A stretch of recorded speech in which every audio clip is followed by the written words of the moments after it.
Hello everyone, welcome to Venom Guidance. This is Dr. Anuja Sharma, and in this video we are going to talk about IR spectroscopy, also known as infrared spectroscopy or vibrational spectroscopy. So let's get started. Now IR spectroscopy deals with the infrared regions of the electromagnetic spectrum. That means the light having a longer wavelength and a lower frequency than the visible light or visible region, or it can also be the region of the electromagnetic spectrum between the visible and the short wavelength microwave region. So the region between the visible region of the electromagnetic spectrum and the short wavelength microwave region is the infrared region, and IR spectroscopy deals with this region. Now infrared spectroscopy is the measurement of the interaction of infrared radiation from these different regions with matter. This interaction can happen by absorption, emission or reflection. However, absorption is more common than emission and reflection. Now the instrument that is used to conduct the technique or the method of infrared spectroscopy and produces an infrared spectrum is known as infrared or IR spectrophotometer or spectrometer. An IR spectrum is the graph which is plotted with infrared light absorbance or transmittance on the y-axis and the frequency or wavelength on the x-axis. Now IR spectroscopy detects frequencies of infrared light that are absorbed by a molecule. So molecules tend to absorb these specific frequencies of light since they correspond to the frequency of the vibration of bonds in that molecule. So they absorb specific frequencies in the IR region because that particular frequency matches with the frequency of the vibration of bonds present in that particular molecule. Also, the spectra observed in this region, in the IR region, it is primarily associated with the internal vibrational motion of the molecules, but sometimes rotational motions are also present. Now let's talk about the infrared region of the electromagnetic spectrum.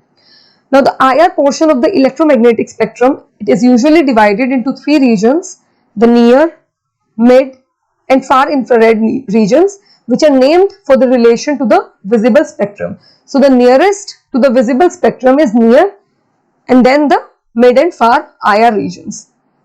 Now let's look at this picture.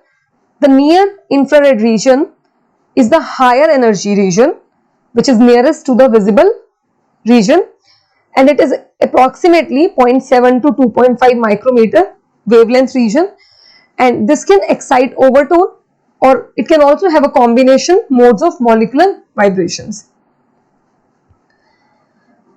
Next is the mid infrared region, which is approximately between 2.5 to 25 micrometer in wavelength, and it is generally used to study the fundamental vibrations and also associated rotational vibrational structure. Last one is far infrared region, which is approximately 25 to 1000 micrometer in wavelength. It has low energy and it is generally used for rotational spectroscopy and low frequency vibrations. Now next, let's talk about the principle of IR spectroscopy. Now infrared spectroscopy exploits the fact that molecules absorb frequencies that are characteristic of their structure. These absorptions occur at resonant frequencies, that is when the frequency of the absorbed radiation matches the vibrational frequency of that particular molecule. Now the energies absorbed by a particular molecule, they are affected by the shape of the molecular potential energy surfaces, the masses of the atoms, the associated vibronic coupling. Also the resonant frequencies, they are also related to the strength of the bond present in the molecule. Thus the frequency of the vibrations are associated with a particular normal mode of motion and a particular bond type. So both are important. The mode of motion is also important, whether it's vibration or rotation, and also what kind of bond is present, that is also important. For instance, the molecule can absorb the energy contained in the incident light, and the result can be either a faster rotation or a more pronounced vibration of that particular molecule. Now, there are three main processes by which a particular molecule can absorb radiation, and each of these routes involves an increase in energy that is proportional to the light that is being absorbed by the molecule. Now, the first route occurs when the absorption of radiation, it leads to a higher rotational energy level in the rotational transition. The second route is the vibrational transition, which occurs on absorption of quantized energy. This leads to an increased vibrational energy level.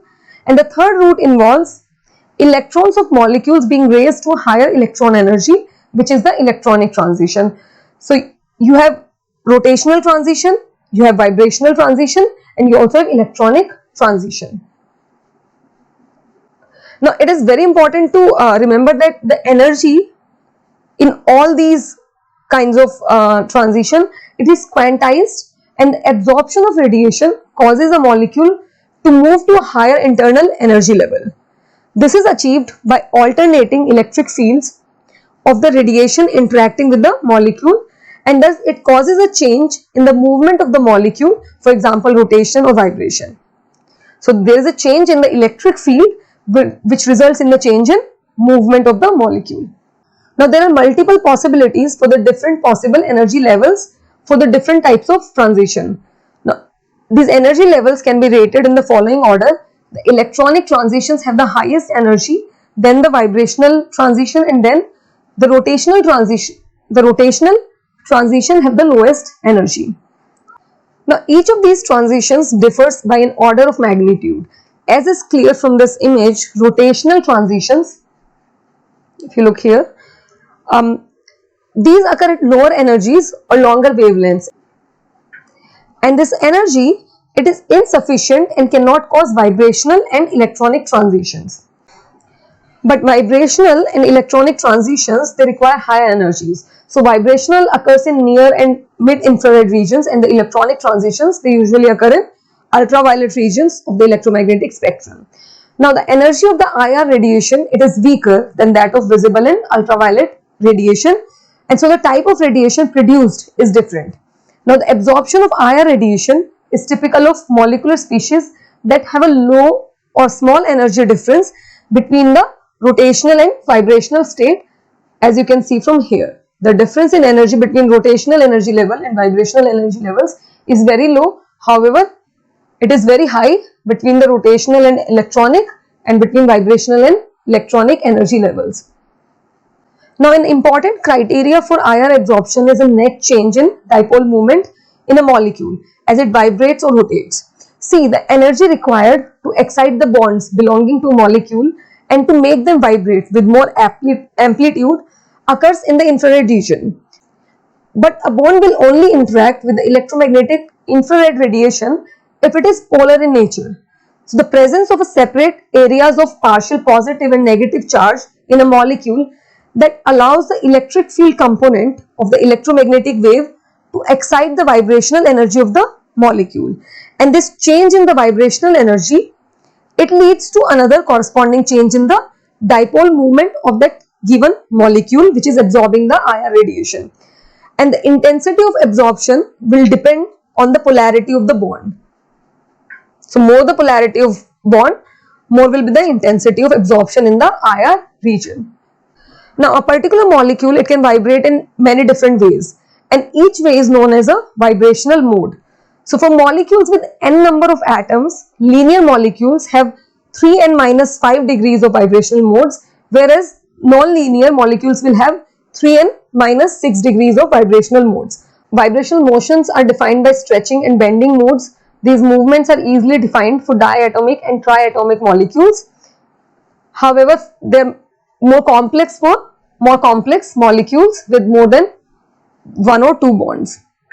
More complex molecules have many bonds and their vibrational spectra are correspondingly more complex. That is, big molecules have many peaks in their IR spectra because of their complex nature. Now, when there is a continuous change in the interatomic distance along the axis of the bond between two atoms, as you can see from these GIFs, this process is known as the stretching vibration. Okay, let's consider CH2 group, for example, which has symmetric and antisymmetric stretching modes, as is clear from these two GIFs. You can see both symmetric stretching and also anti-symmetric stretching of CH2 group. So these are the two types of stretching vibration. Now, if there is a change in the angle occurring between the two bonds, it is known as a bending vibration.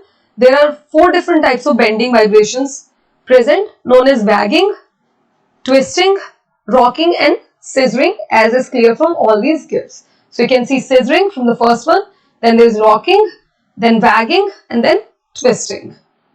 And this is also the CH2 group.